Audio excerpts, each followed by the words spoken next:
haciendo la cuenta. Creo que empezó en el 2019 con la feria en Barranca. ¿La feria fue en el 19 o en el 18? 19, porque ¿Segura? en el 18 no había salido mi libro. Sí, en el 18. En el 18 salieron, bueno, Viajes de Campo salió en el 18, en el 19 salió Libro de Hallazgos, y ese año a ambas nos invitaron a la primera feria del libro de Barranca Bermeja. De donde yo soy. Ajá, se llama Déjame leer en paz. Por favor. Por favor. Y ya luego le quitaron el por favor. Sí, porque barranqueños hablan duro. Y entonces nos invitaron a hablar, y a mí en la Feria del Libro este año, en el 19 en la Feria del Libro, trabajaba con una biblioteca ambulante. Entonces en la biblioteca teníamos y siempre movimos libros de editoriales independientes. Entonces yo llegué a la Feria del Libro y el editor de Animal Extinto me entregó Libro de Hallazgos y me dijo, este te va a gustar mucho, llévalo para la biblioteca. Yo lo llevé. Y claro, cuando llegué a Barranca Bermeja me dijeron, vas a hablar con la autora, y yo, ¡ay, yo tengo un libro tuyo en la biblioteca! Entonces fue muy bonito. De hecho, es lindo pensar que creo que en Escarbar la herida, una de las últimas, sí, la última frase quizás que le digo a Jess tiene que ver con que mi hijo ya puede leer el libro, porque ya está grandecito, ya tiene 7 años, ya sabe leer y puede leer el libro que ella nos dedicó, y en el libro decía, avísame por favor cuando Hiku pueda leerlo. Porque ya estaba con Hiku en la feria en Barranca, y pues Hiku es un niño súper flexible y se adapta a todos los ecosistemas y todo el mundo se enamora de Hiku cuando conoce a Laura, y en la dedicatoria yo le escribí eso. Ajá. Y ahí fue cuando nos conocimos y seguimos hablando, nos volvimos amigas y seguimos como compartiendo en ferias y en promoción de lectura, porque nos unió el hecho de que nuestro primer libro era un diario. Llevábamos contándonos nuestros dramas mucho tiempo, y en esos dramas empezaron a pasarnos cosas muy fuertes. En algún momento como que fue, el drama amoroso estaba como... ¿Álgido? Álgido. En ambas. También hubo distancia, por primera vez también en nuestra amistad, como que había una distancia más marcada. Yo me fui a vivir a Nariño 6 meses. La correspondencia arrancó ahí. Naturalmente le dio origen a la correspondencia, la distancia.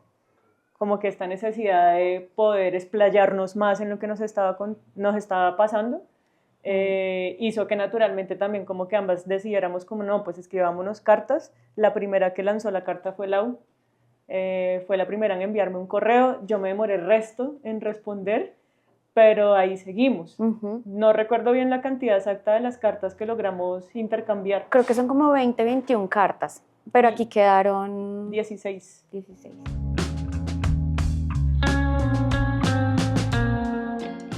Pues las primeras cartas fueron un poco como que la distancia entre ellas era un poco más visible, y no, como que de mi parte no me había como soltado como en comprometerme con la correspondencia. Y ya después hubo una en la que definitivamente como que hicimos clic y decidimos como, bueno, aquí ya va a haber una constancia y unas reglas también, porque las cartas empezaron a tener, pues finalmente a mí me parece muy bello porque creo que el camino fue completamente orgánico. O sea, somos mujeres a las que además de escribir nos gusta mucho leer y tenemos esa formación y todo el rollo, y en algún momento se volvió una constante que hubiera citas literarias dentro de las cartas. Entonces esa se volvió nuestra regla número 2. Yo creo que eso fue lo que me animó a seguir, porque si contaba solo cosas mías me deprimía.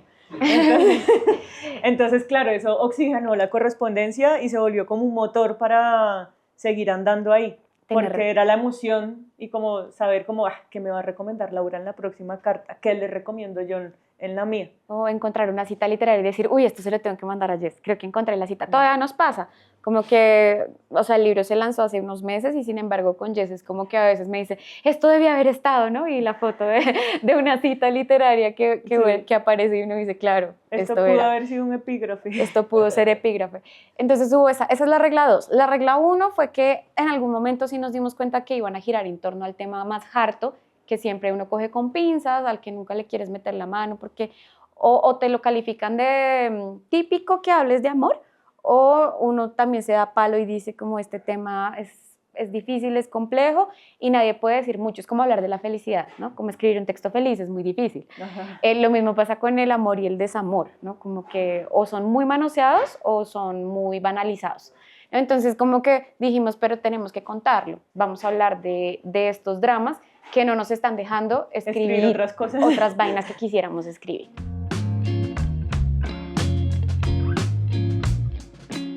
Uf, es que, bueno, igual hay un asunto con el amor y pues yo no sé, yo lo siento mucho con mis amigas, es que el tema se nos sale, el tema queremos abordarlo todo el tiempo y por lo menos creo que Alejandra lo dijo en el lanzamiento al que no pude ir, pero era un poco como cada una lo abordó desde, por ejemplo, Jess lo abordó desde el trabajo con la palabra, había como un interés ahí como muy del estilo también y de ese artesanado que llamaría Bartes, el artesanado del estilo, como de poder también elaborar con las palabras el tema, y para mí era como una inquietud un poco filosófica, escarbar hasta el fondo realmente qué tanto nos conocemos, porque la gente le teme al amor, pero es que cuando uno empieza a hablar de amor se le salta, ¿no? Sale a la luz como realmente mucha inmadurez, mucha dificultad, y pues a veces es chévere como meterse de lleno y comprometidamente escarbar, ¿no?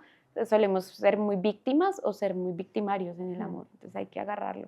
Además era muy interesante porque justamente nos estábamos también ensayando a nosotras mismas en este ejercicio de contarnos lo que estábamos pasando de amor, de desamor, y también era como una especie de distanciamiento porque en la escritura nos permitíamos vernos de otra manera y lo que dice Lau, como dejar de victimizarnos y también poder mostrar, es como este espejo de obsidiana de los aztecas, Ajá. que el espejo de obsidiana muestra también el lado oscuro y el lado luminoso de la persona que se refleja en él.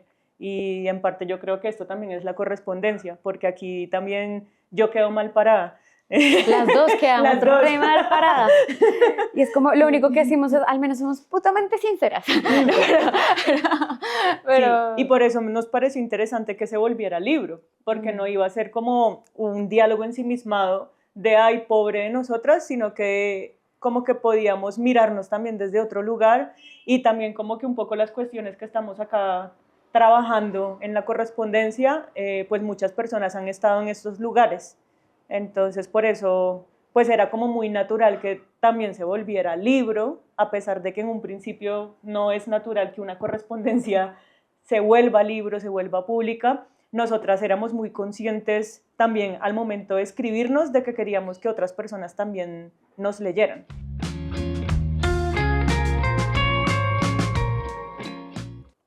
El nombre tiene que ver con una carta de Kafka.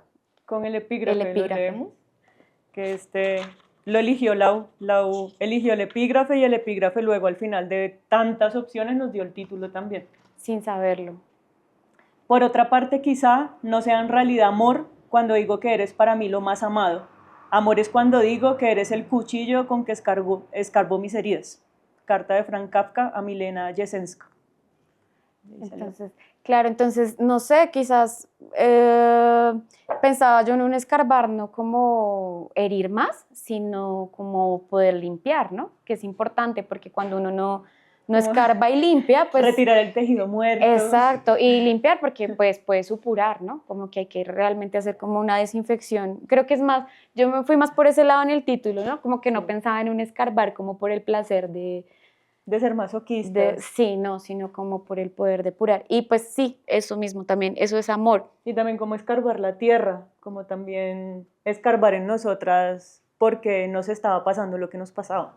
Claro, porque creo que además, bueno, yo tengo una tesis ahí que será muy de cajón, la tesis de psicología, de terapia, pero creo que es muy cierta y es como, o sea, podemos estar cometiendo muchas veces el error de intentar otras relaciones y atrevernos a amar sin haber realmente indagado y haber sanado un montón de cosas anteriores. Entonces, generalmente, pues uno la termina cagando relación tras relación cuando no ha hecho una tarea como realmente poderosa de entender qué fue lo que uno hizo mal y de, si no, vas dejando víctimas relación tras relación.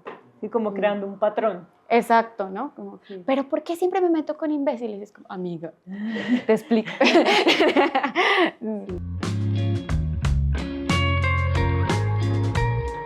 Pues la terapia sirve para identificar patrones, para hallar narrativas. Releerse ayuda mucho. Para también comprender al otro. Sí.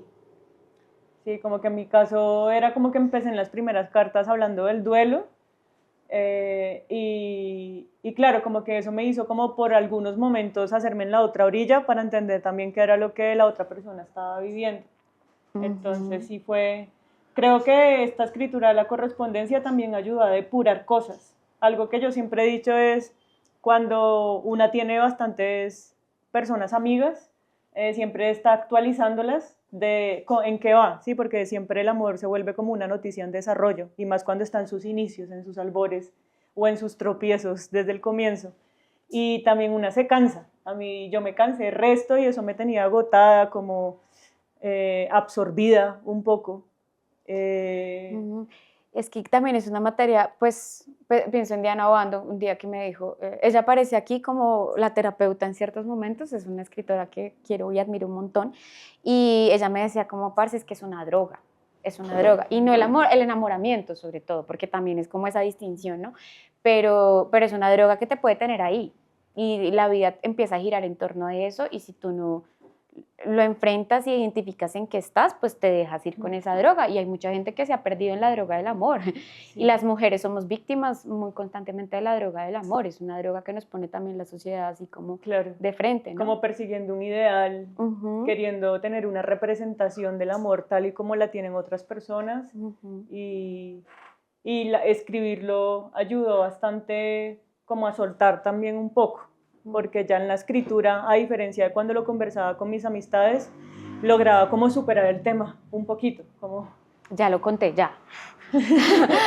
Sí, a veces, sí, como que los mensajes por WhatsApp y los audios que pueden ser un podcast no bastan, como que también cansan un poco. Y bueno, eso es escarbar la herida. También es una correspondencia de amistad, que creo que fue la conclusión nuestra. Sí, como que en corchetes esta carta sobre el amor, que desde luego sí lo es, porque no es una correspondencia entre una pareja enamorada, entre amantes. No son cartas de amor. De amor, es sobre el amor, pero también son cartas de la amistad, cartas amistosas, porque algo que yo aprendí en esta correspondencia, yo fui víctima de las representaciones del amor. Como que yo quería que la persona que estuviera enamorada de mí me considerara el sol de su universo y me escribiera pergaminos del siglo XIX sobre qué tanto me amaba. Y no, es una mierda.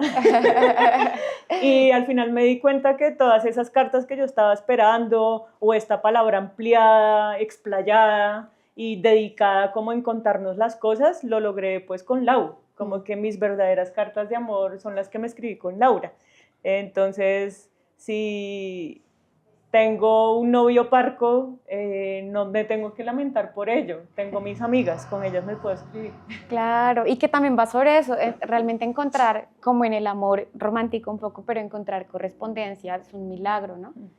Y pues hablamos de una correspondencia, y qué significa que alguien te corresponda, es difícil, ¿no? Y también hay ciertas ansiedades chiquitas, o sea, como de, ya se ha demorado en escribirme la carta, me aguanto, ¿no? O le voy a enviar otra, lo siento, no puedo aguantar a que me respondas, necesito contarte, ¿no? Y de hecho, recuerdo, la primera carta, por ejemplo, para mí es la historia de una no correspondencia, ¿no? Como un enamoramiento que tuve con una persona a la que saturé, porque la llené de palabras y ante el silencio escribía más cartas. Y entonces lo llené de cosas, ¿no? Entonces esta persona sufrió mucho, pero pues se lo pude contar a Jess, ¿no? Y encontré realmente la correspondencia en esas cartas que parecen monólogos, pero son diálogos a distancia. ¿Nos estamos conformando? La pregunta puede ser más precisa. ¿Acaso sabemos qué es lo que queremos? ¿Aceptar es conformarse? ¿Se puede decidir conformarse? Yes, lo que debo trabajar en mi proceso es algo más grande y que no le puedo pedir a Martín que haga por mí. Es una cuestión de amor propio. Debo comprometerme conmigo misma. Necesito desaprender formas y lenguajes del amor que se volvieron malsanos. Gestos de posesividad, disponibilidad entera de tiempo y espacio, discusiones inoficiosas solamente por el placer de tener la razón, una terrible necesidad de ratificaciones, afirmaciones públicas constantes que en el fondo eran amor solo en apariencia. Con o sin Martín, necesito volver a sentirme segura, abandonar expectativas, ilusiones, proyecciones. Necesito aprender a amar de nuevo. Sobre Samuel no quiero explayarme en más cartas, no porque no crea importante traerlo a colación en este recuento de afectos que estamos tejiendo tú y yo, sino porque al final las cosas se salieron de control y no quedamos en buenos términos. Él fue mi primer gran amor, no mi primera relación de noviazgo, pero sí la más larga que he vivido hasta ahora, de 4 años. Cuando le dimos desenlace a nuestra historia y corté de un tajo la experiencia amorosa, tomé distancia los primeros meses y dejamos de hablarnos. Luego, cuando intentamos vernos para encarrilarnos en el tren de la amistad, no supimos compaginar, no teníamos nada de qué hablar y de la nada afloraban viejos resentimientos. Así que empezó a volverse un hombre totalmente desconocido para mí. Me recuerdo unas líneas del diario El libro de la almohada de la escritora Seishon Agon. Cosas incomparables, el verano y el invierno, la noche y el día, el hombre a quien amas y ese mismo hombre, una vez que has dejado de amarlo, son como dos personas completamente distintas.